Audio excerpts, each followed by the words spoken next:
Welcome to the Slick Pool Local News. Today we're going to be talking about the commies, otherwise known as evil empires of China and the USSR. Today we're going to be talking about the detente between both of these countries with the United States. Now before we start, we need to define what a detente is.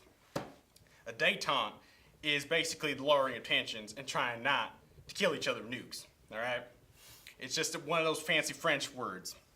Anyways, to see this detente in action, we're gonna go down to our sports correspondent, Jonathan, who is down in China with the commies playing ping pong. So, commie infested land. Hello? Yes, I am having such a blast watching those Americans play that ping pong. Although it looks like we're losing.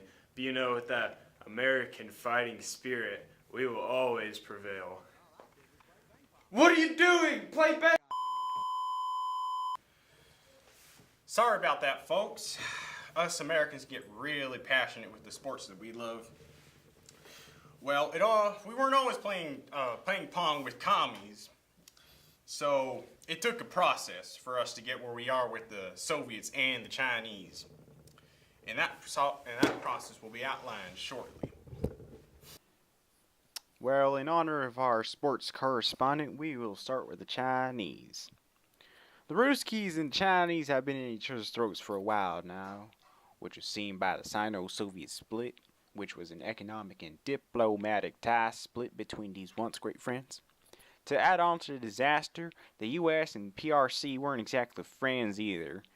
This was seen as the first and second Taiwan crisis went down and we went against them in both occasions. Not to mention the Korean War when they went in support of the commies up north of Korea.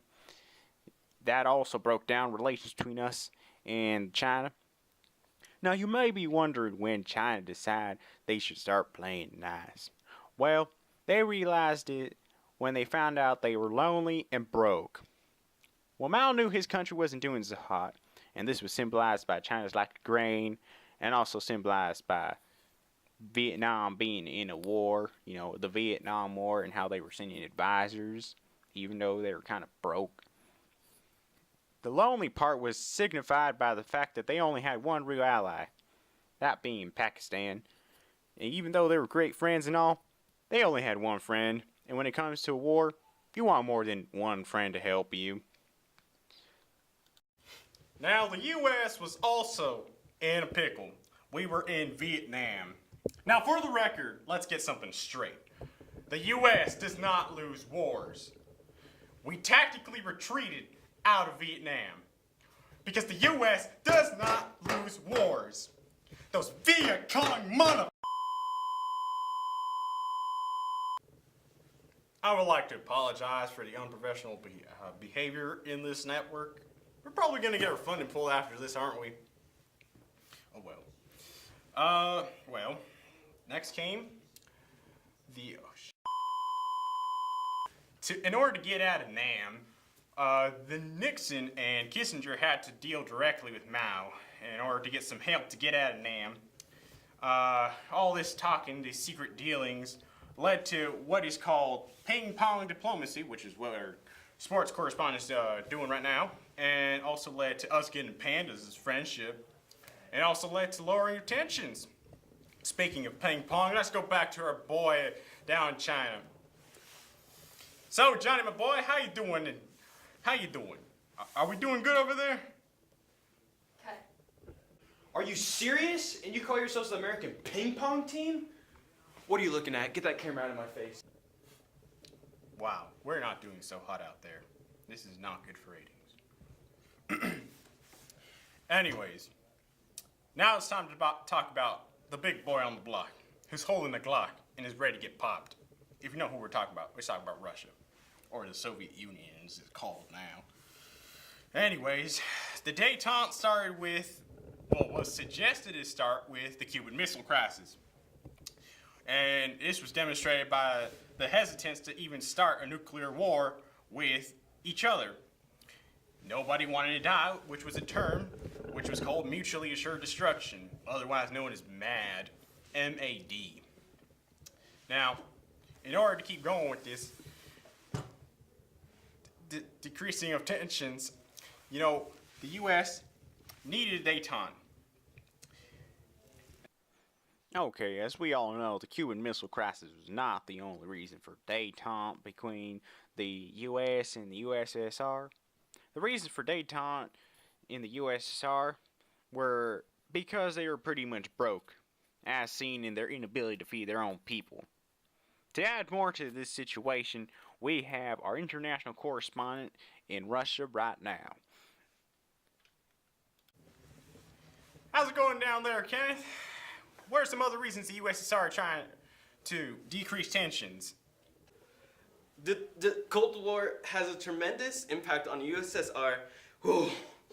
Dear Lord, it's cold. Not only has the USSR felt like they seemingly started to become equals to the US because of the willingness to negotiate, but as you said before, the nation is still pretty poor, and alongside with some Eastern European countries, are starting to clamor for access to foreign markets. Ooh. Wow, I'm sure I'm glad you haven't had to edit anything for you.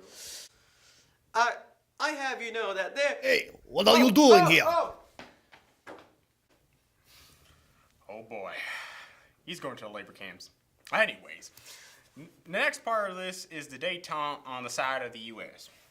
So the U.S., the detente was led by Nixon. The use of detente on the part of the U.S. was in order to help the crisis of the Cold War. To manage the crisis of the Cold War, the U.S. had to basically follow a three-step program. Step 1, get at NAM. Step 2, keep the commies in check, because the USSR's armies were getting pretty big, if you ask me. Step 3 was keep check on the European countries as well. Not only is their economy getting bigger, but also NATO's kind of getting shaken up. To give you more information about this, our senior detente analyst, Rachel Bond, is in. So what more can you add to this information? Well, to truly understand this, we need to diagram this. Let's start with the NATO reason. The U.S. saw the French had just jumped overboard on NATO, which made them very anxious.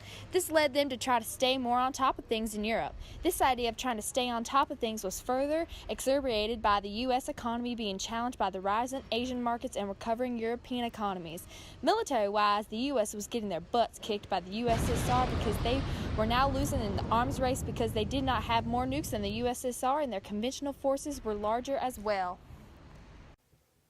All right, tell me some other ways that the U.S. and the USSR were lowering tensions between each other. Well, you got the SALT I Treaty and the Nuclear Test Ban Treaty, which were both ways that the USSR and the U.S. tried to ease tensions. The SALT I was a piece of paper that said the USSR could trade more, and then the Nuclear Test Ban said that the USSR and the U.S. should not shoot the moon with nukes, and quite frankly, I find it depressing that we need laws to prohibit you from blowing up the moon. Well, I'd like to thank you for your time, Rachel.